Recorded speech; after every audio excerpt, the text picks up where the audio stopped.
Welcome to Clearwater Jazz Holiday's Young Lions Jazz Master virtual sessions. We are recording this session today for the purposes of Clearwater Jazz Holiday education and outreach. Today's musician and guest educator is Alejandro Arenas, and the topic is bass styles and approach to playing Brazilian and Latin grooves. This is the second installment in Alejandro's bass styles series. Participants are muted upon entry and for the duration of the session, but if you have questions, you can use the chat feature or the raise your hand feature, and we will get those questions to Alejandro. We hope you enjoyed today's sessions. If you have feedback or would like us to cover a specific topic, please email us at info@clearwaterjazz.com. There are many more upcoming free sessions that are posted at our education and outreach page on our website, clearwaterjazz.com/education.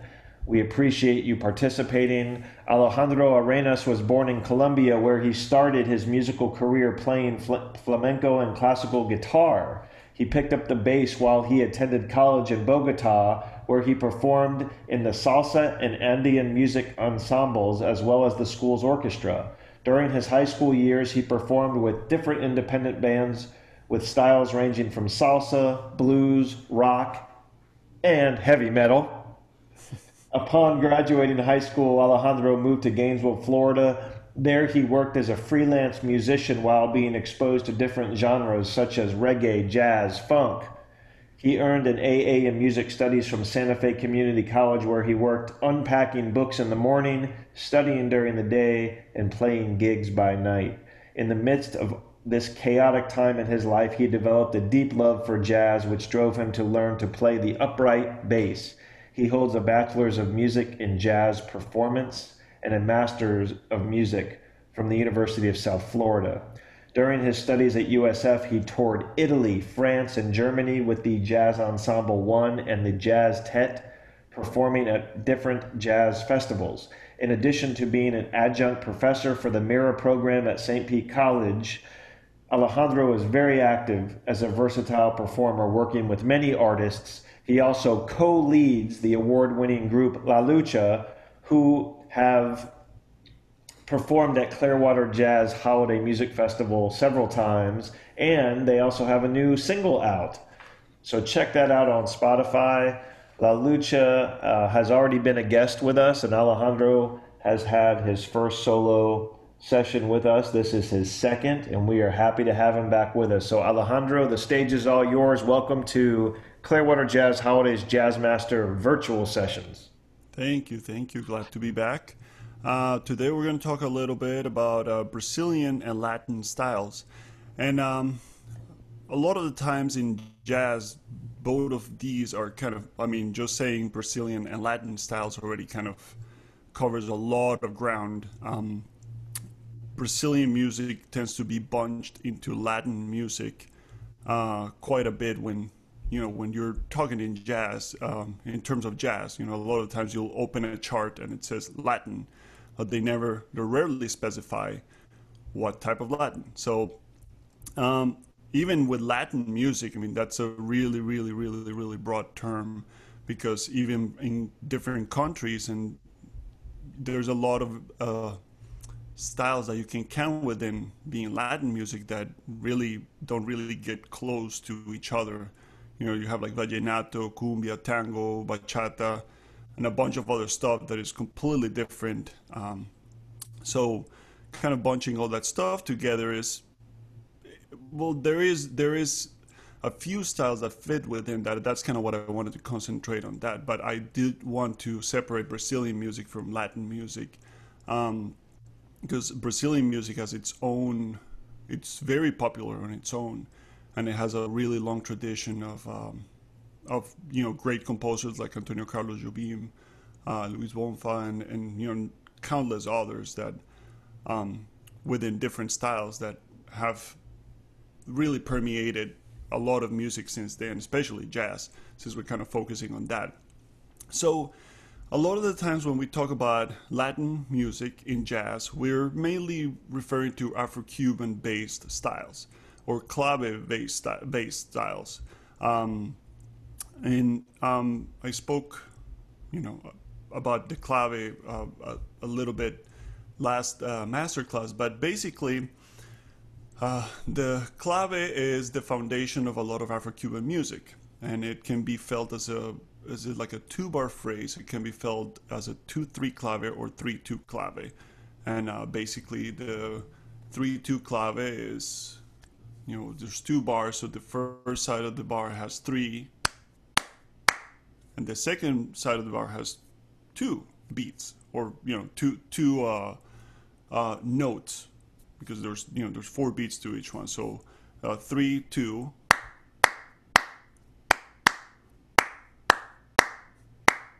So there's a 3 and a 2, but that can be reversed. So it can start with the 2 into the 3. So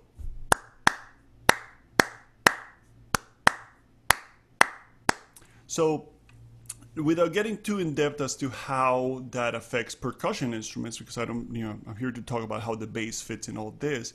I have a few examples of that, but specific styles I wanted to talk about is starting with the son montuno, which is kind of the most common style. And I wanted to make a brief mention. We were talking about a lot of using the term Latin to cover a lot of styles. There's actually the term salsa, which is in itself, a term that covers a lot of different rhythms, a lot of different styles. And part of the reason they call it salsa, there's a lot of theories. There have been books written about this, but salsa is basically just a mixture of a bunch of different styles, but put under an umbrella where you can kind of go from one style to the other. So you can hear, like, especially in the 70s, you could hear a lot of bands that would start with like a son montuno and then go into like a samba. I'm kind of mixing already some of the Latin styles with the Brazilian stuff, but I wanted to use kind of 2 extreme things to really how they mix them together. And salsa was that. It was not one specific style, but it was an umbrella term to cover a lot of the Afro-Cuban and Afro styles, really, because Puerto Rico had its own tradition, and Dominican Republic and a lot of different places kind of brought their own sound into it. And by way of meeting, particularly in New York in the late 60s and 70s, salsa was born. So son montuno is kind of one of the things that connects. It's kind of the most generic of those terms, if you want to think about it that way. So I'm going to play a little sample here. And this first sample is actually a son montuno with a 3-2 clave. So I'll play it here and I'll explain it.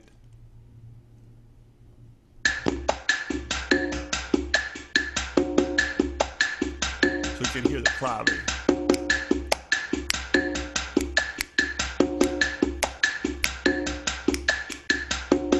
Right? So you can hear that 3-2 clave. You can hear percussion. There's no drums in this, and I'll talk about that in a minute. Not like drum set, not a drum kit, but obviously there's conga drums and so you have the clave going on. And here's the good news, that the clave being 3-2 or 2-3, it actually depends on what the melody is doing. There's no rule of thumb, or I guess you could, the more you could approximate it to a rule of thumb would be how the melody sits or feels over that clave. So if you have, I guess, like I said, there's a lot of controversy because it's something that's supposed to be felt. So if you have a singer that's singing a melody on top of it, he should know how to phrase things according to the clave, how the clave sits. But there's a couple of kind of guidelines. One of them is that if the melody is more syncopated on one side, it can sit on the 3 side. So basically the 3 side is the syncopated side of the clave because it has that middle beat. So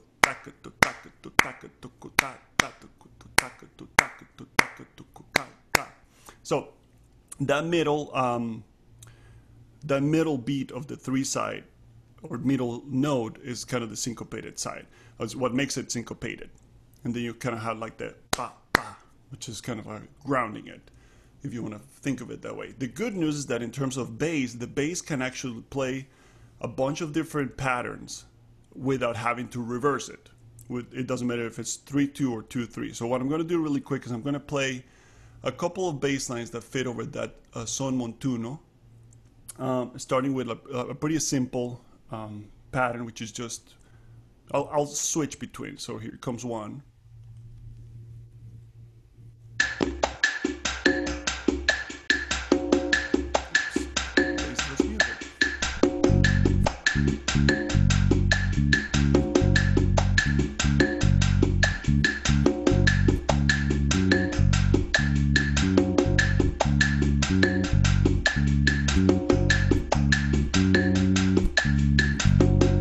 So I went through a couple of there. First was a simple one. It's kind of more of an old school one, which we'll come to. But then I went to the more traditional tumbao that they call, which is the...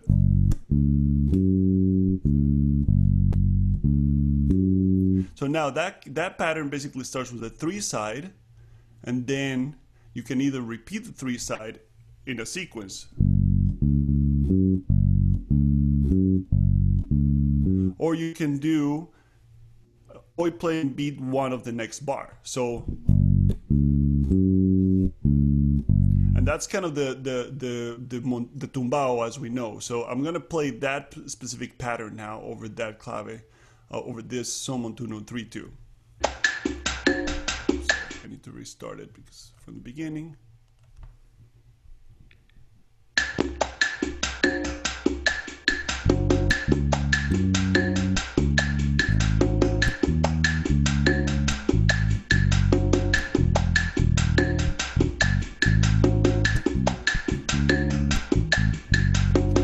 So what happens with that tumbao, what makes it kind of difficult at first, is that since you avoid playing the downbeat of the next bar, you're actually anticipating the chord change. So for example, what I did there.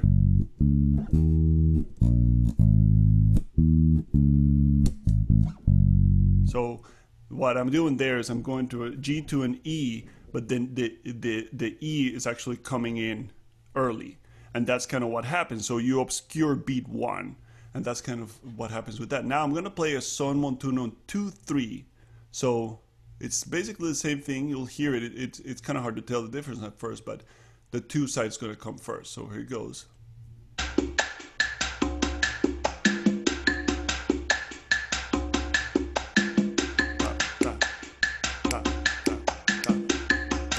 I'm going to play the same pattern.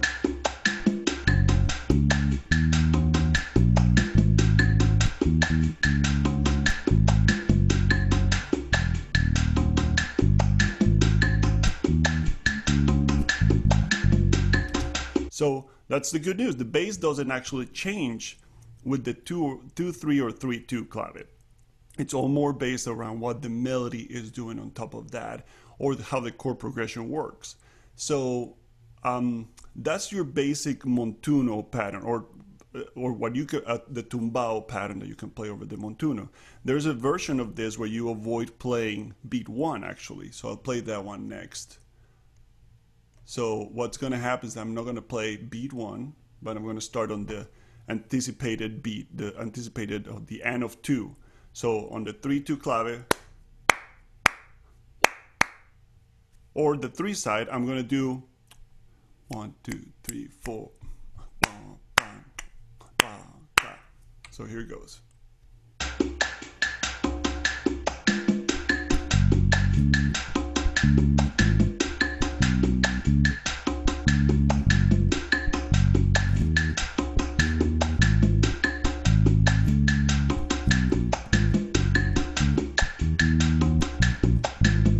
Mixed it there with kind of the tumbao that I was playing before.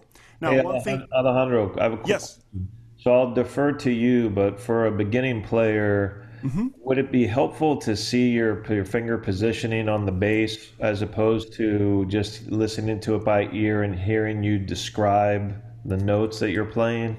I can point the camera a little bit. I mean, I'm not playing anything particularly interesting in terms of technique. It's more kind of what it sounds and it feels like. But yeah, I'll put the camera a little bit closer here so you can kind of see the fingers. I'm not, like I said, I'm not really playing pretty standard chord progression. But yeah, that's a good suggestion. So that's basically the what you do over a montuno. So now I'm going to move on to bolero. So bolero is kind of like a Latin ballad, if you will. So you have a standard jazz ballad, which is pretty spacey, slow. The bolero has a little bit more movement. I picked this style here that is played on a drum beat, on a drum set, I'm sorry. And basically the pattern gets much simpler. It doesn't become syncopated. It's basically playing like half notes, one half note followed by two quarter notes. So just as an illustration, here it goes.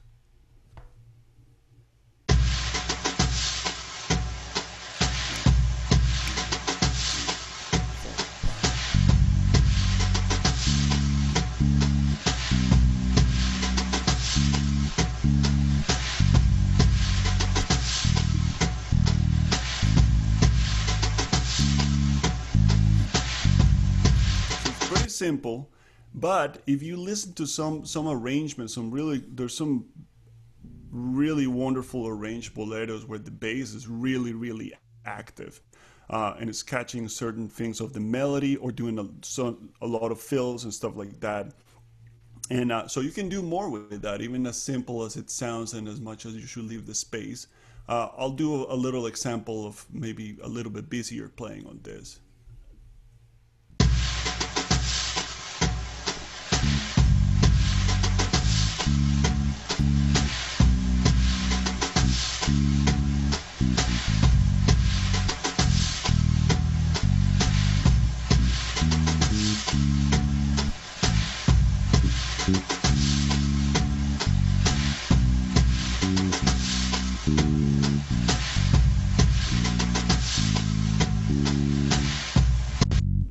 So, sorry, the sample finished. But that, I played a little bit more. It's hard to tell without having a melody. So everything that you do really is, once you learn the basic rhythm, you should do everything else based around what the melody is doing. And obviously what other, how the arrangement works and all that stuff. The main thing, I'll turn up the bass a little bit here.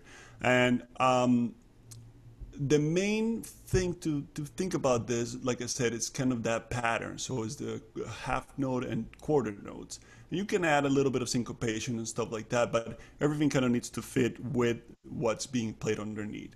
So now I'm going to move on to the cha-cha-cha, which is actually one of the more well-known styles. It was very popular in the 50s because it's kind of easy to dance, So here is, let's see, cha-cha-cha. So the pattern of the cha-cha-cha is actually pretty similar to the pattern of the bolero. It's just faster. Hey, So, Alejandro, sorry to interrupt you. no One problem. of our participants said the bass was a bit hard to hear for Yeah, him with the soundtracks. yeah, I just turned it up. Okay, thank I you. saw that message, so. Thank you. And let me know. I'm going to play another sample and let me know if it still needs more adjustment. Here's a cha-cha-cha. And it's basically the same kind of pattern with the half note, two quarter notes.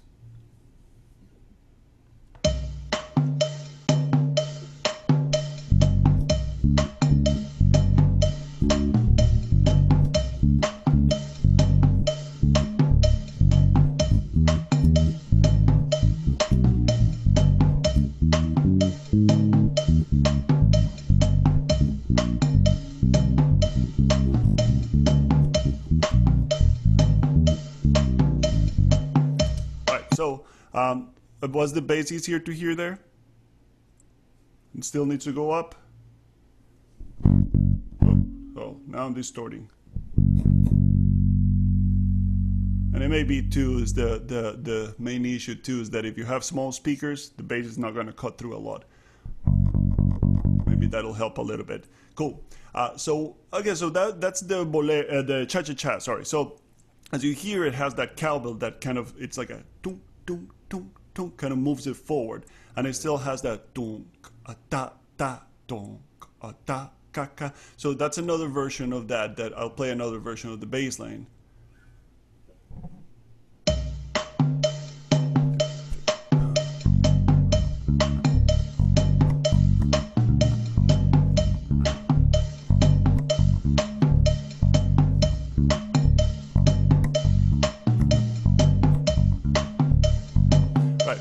it's a simple pattern, very simple. A lot of these patterns are fairly simple in terms of what the bass needs to do. Again, the more chords you add, well, especially this one's more simple because there's no anticipation of any chords like we did in the tumbao. The tumbao had that thing where you're obscuring beat one. This was pretty straightforward. So that's another reason why it's easier to dance. And really it doesn't get much faster than that tempo usually. That's one thing to keep in mind about some of these styles, that they were originally dance styles, you know. Now in jazz, a lot of times we've kind of taken tempos to the extremes, you know, because it's not always about dancing. Sometimes it's about playing something cool and challenging and all that good stuff. So, you know, things can change. That's the beauty of jazz, that we can kind of do whatever we want with it. So that's the cha-cha-cha, pretty simple. The mambo, it's kind of closely related to the bolero and the cha-cha-cha as well. It changed a little bit, so I'll play a little bit of the mambo here so you can hear the difference.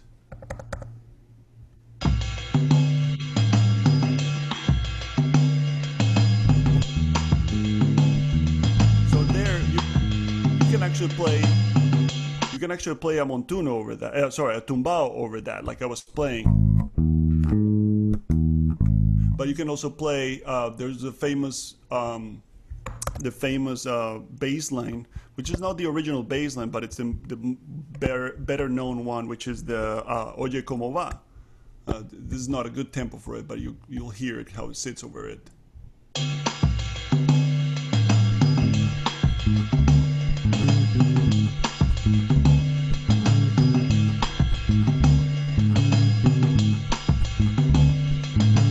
Right, so that's an example, right, of a bass line. And actually, Cachao, great Cuban bassist, is kind of considered to be the inventor of mambo. You know, we know the king of mambo, Perez Prado. He's kind of the one that popularized it, but Cachao is usually seen as kind of the father of the mambo, if you will. But, you know, all of those claims are always debatable. I wasn't there for sure, so... In any case, all right. So the mambo, you know, some of these styles differ more in the percussion. They change in the percussion more so than from the bass perspective. And really, some of the bass lines are exchangeable with some of this stuff. So you can play like a cha-cha-cha bass line. You can play a mambo. And actually, I'm going to play one more mambo because it's like an old school mambo, what they call, which is actually doesn't play on beat one. He plays 2 quarter notes in beats 3 and 4 if you're thinking in 4/4. So here's an example.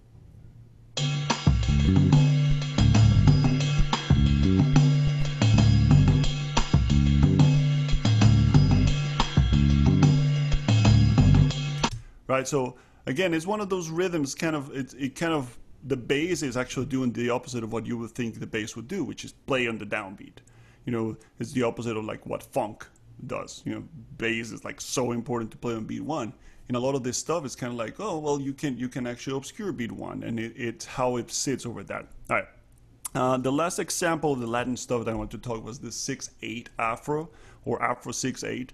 And the origin of the clave actually comes more from a 6/8 perspective. So the 6/8 feel, you can think, the cool thing with it is that you can kind of subdivide it in, you know, like a but you can also feel that in 4. So I'm going to play 2 examples. Here's one that's just a 6/8 with a bembe bell here pattern. Bassline.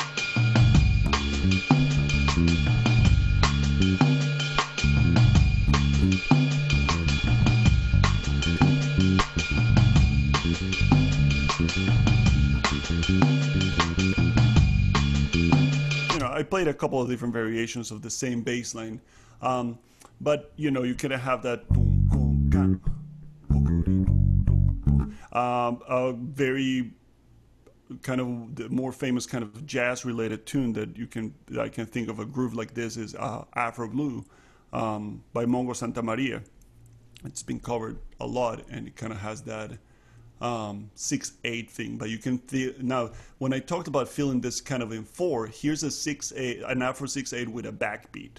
So the backbeat, if you want to think of a long 4, I'll try to count with it so you can kind of hear what it does here. 1, 2, 3, 4. 1, 2, 3, 4. 1. So that's one way to feel it. You know, you can actually feel it in kind of a double time 4/2.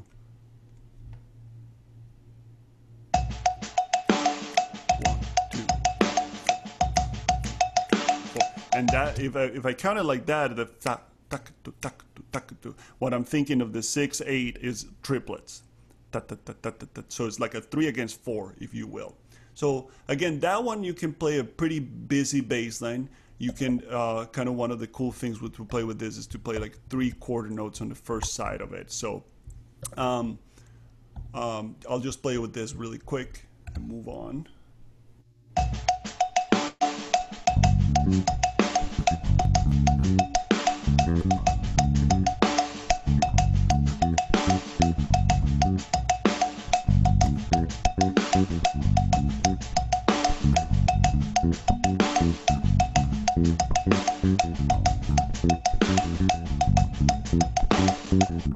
Right, so you get the idea of that. It's a pretty moving thing. It's a very different feel, and it's kind of cool with the 4 on the top because it kind of makes it move slower, but it has like all of this subdivision underneath. So now I wanted to talk about Brazilian styles really quick. And you know, the most famous one is the samba. Well, bossa nova is kind of quite up there too, but there's always kind of a little bit of confusion as to when one becomes the other. So they kind of overlap at some point, and I'm actually going to show a couple of examples here. So here's kind of, this is not a traditional bossa nova. This is a bossa nova applied to a drum set.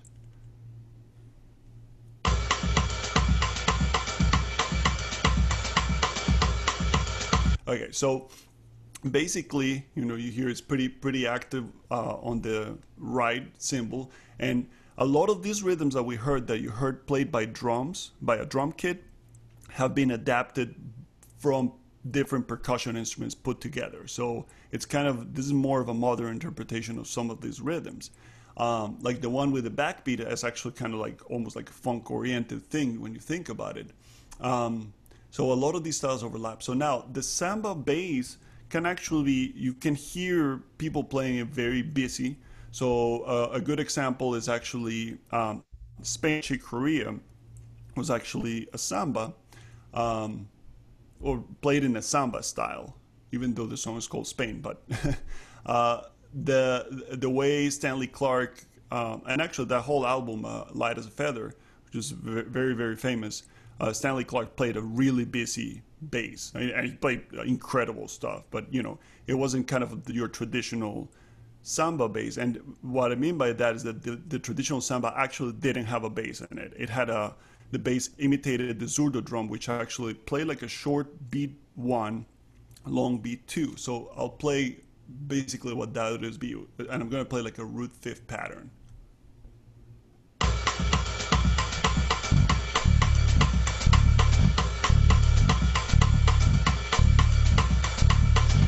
You can get this here.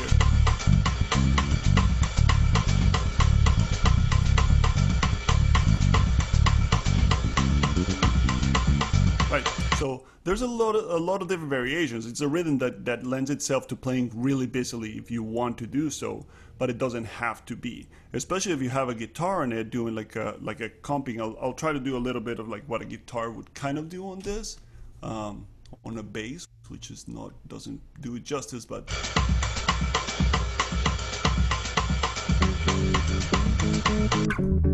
Oops. Stop. Sorry. Technology is killing me. Here goes.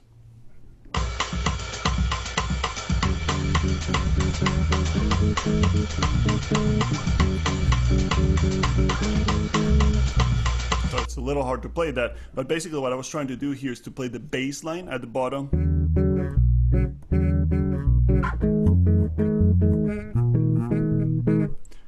And then that's what the guitar actually would do. A lot of the times if I'm playing bass with a guitar player, that's playing a more traditional samba or even bossa nova stuff, which I'll talk about in a second, I want to be careful what I'm playing at the bottom, not to overplay, because a lot of times he'll be playing bass notes as well. So that's something to keep in mind. But if you're playing with a piano player, usually they'll steer clear from that. Now here is a slow samba with brush-ins, with an accent on beat 3, what they call beat 3, but if you think of this in 2/4, it's kind of beat 4, or sorry, beat 2. 1, 2, 4.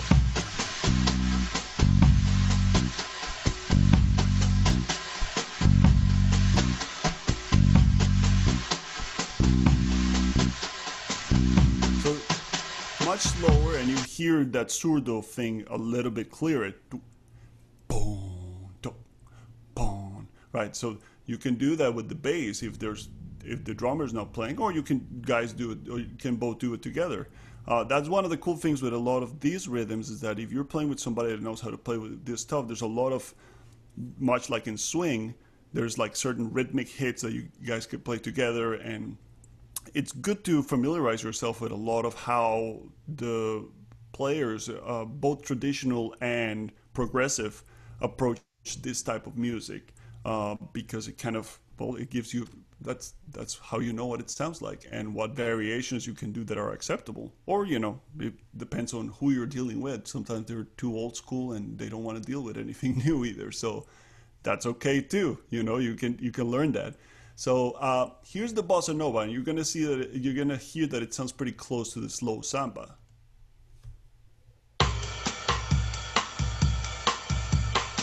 Now the bossa nova, you can just play longer tones.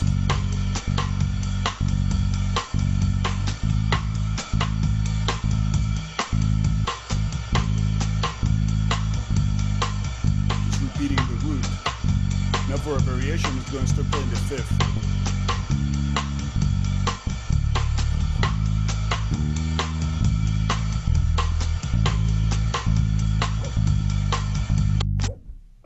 So basically, right, there's that kind of a longer beat, and it's weird because these samples that I picked, you know, the samba almost feels a little bit, the slow samba feels more like a bossa than the bossa does, but the bossa is also acceptable to play that way. It's just a little bit more active. Is what you would play maybe if you're thinking of Girl from Ipanema. That's what the drummer would play maybe at the bridge of Girl from Ipanema. And then the A sections, he would maybe play more with the hi-hat of that. And but the bass is pretty simple. I'm playing long tones, longer notes. I'm not getting super active. You know, the bossa is a lot more mellow. You know, samba is supposed to be dance music, it's party music. You know, carnival, of course. You know, while bossa nova was kind of, you know, the new wave, or it's a term that means a new way of doing things. So that was kind of a variation on some of those rhythms that existed before that. Now, the last one I wanted to talk about is one that's not as well known, but it brings us back to the 3 side of the clave, even though it's not really based on a clave or the same Afro-Cuban clave. And this is called a baião, and it's from northeastern Brazil, and you'll hear it here, and I'll show you.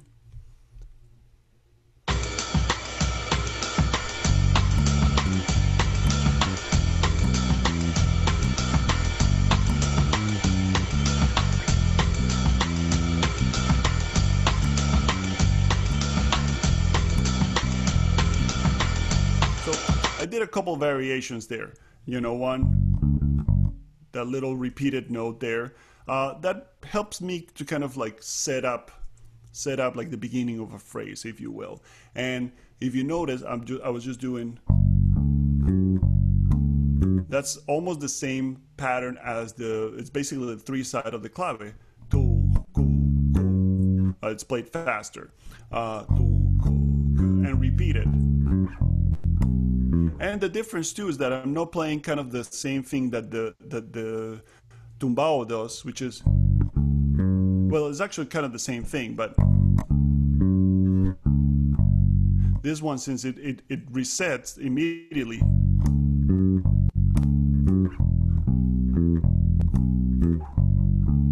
That's a very cool thing about the bayón. It's a really cool style that it's a lot of fun to play. And sometimes you can just play the first half of that. So I'll use another example here.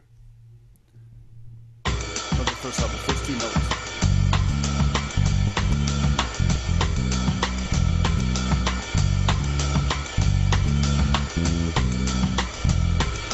No, it depends on what it is that you're playing, the tempo as well. If it's faster, sometimes it's a little bit more efficient to do that, what I was doing there. This tempo, maybe not so much. And actually, the very last style I was going to show is the Partido Alto. And the Partido Alto is actually a rhythm. It has its own style, but it's also a rhythm that's underneath all of these Brazilian rhythms that I just showed, the samba, including the bayo, really. You can superimpose it over that. But if you'll hear it, it sounds funkier.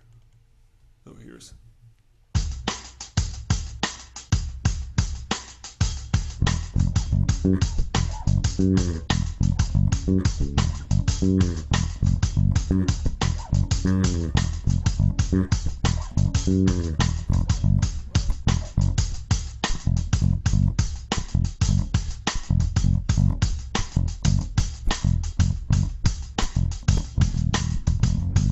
So this was a pretty cool rhythm, and it actually obscures beat one. But it feels funky, you know, in a different sense. But it's a really cool pattern to play with. So what I'm going to do really quick is I'm going to play the samba pattern here, the samba drum beat, and I'm going to put a little bit of that Partido Alto on the bass there.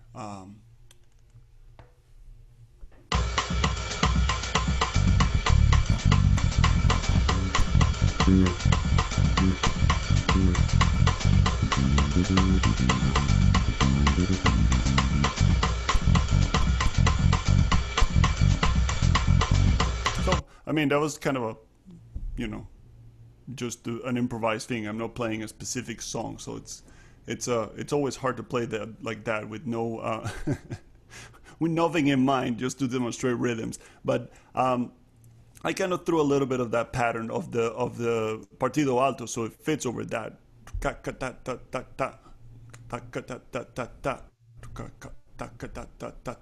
And that pattern can be reversed too.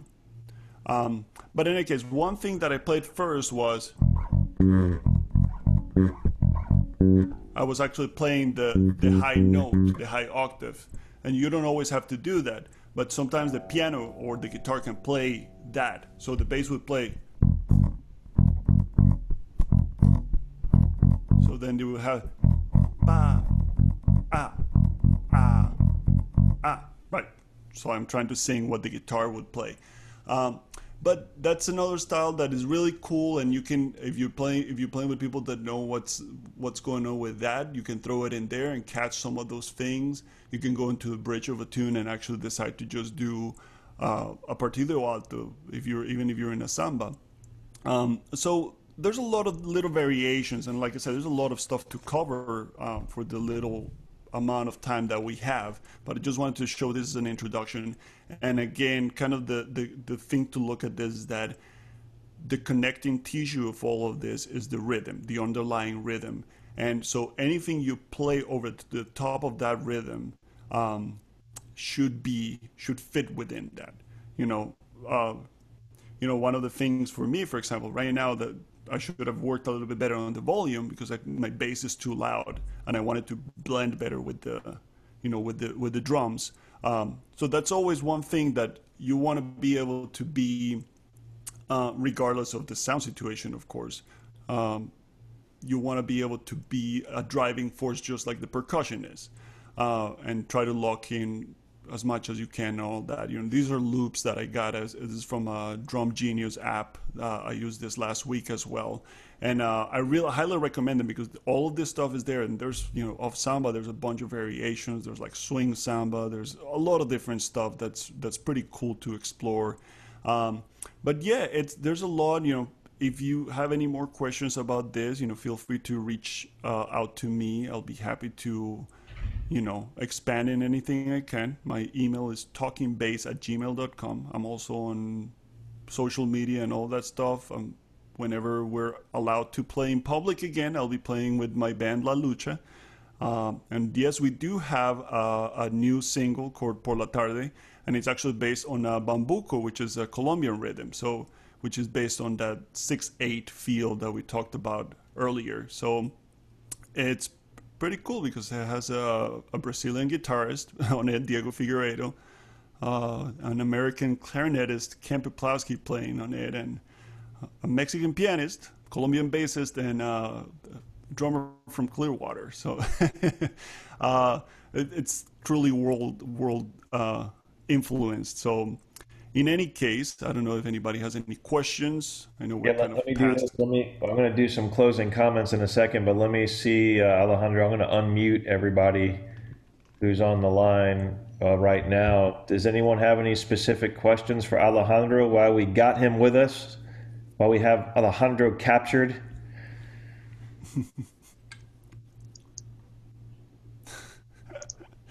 Nice. I like that picture. Yeah.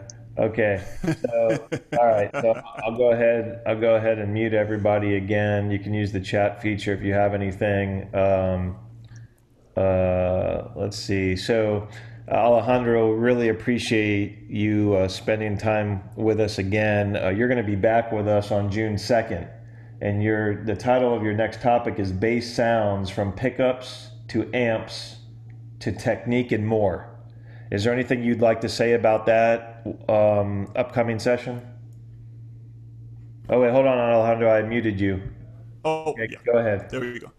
Yes, and I want to cover, that's kind of a broad term, a broad subject, but I know I always get a lot of questions about what type of pickup I use on my upright or what type of amp I use, and there's the ever present search for the tone and all of that stuff that bass players are always looking for that type of stuff. So I want to talk about that from my own perspective, and how that affects your sound, how to be, how to record your bass in the studio, and amps that I've used that I recommend or don't recommend, pickups, basses, and stuff like that. Just kind of an open conversation about that, and maybe explore some recorded bass tones and how some of the bass players got them and all that stuff.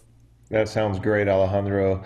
We'll definitely look forward to that. And this week we've got all kinds of great stuff. I mean, this is what I love about this program is the diversity of people participating in instrumentation. We've got James Suggs with us tomorrow, a wonderful trumpet player on a topic called developing your own sound. On Thursday, we have 3 back-to-back sessions. Butch Thomas talking about a daily practice regimen for the serious player. Tyler Wertman and Frank Williams are with us back on their trombone fundamentals series. And Mark Feynman, which is someone you're familiar with, is going to be with us on drums, talking about the quarter note system, a rhythmic guide to creativity, and a lot more scheduled into June. So thank you to our many sponsors who help to extend the reach of this and other programs that the Clearwater Jazz Holiday Foundation delivers, including the Al Downing Tampa Bay Jazz Association and others. And Alejandro, we appreciate you being with us, and we can't wait to see you again soon. Thank you, thank you, thank you for having me, and can't wait to be back. All right, everybody, be well, stay safe, and tune in again tomorrow. See you later, everybody. Do it. Bye bye.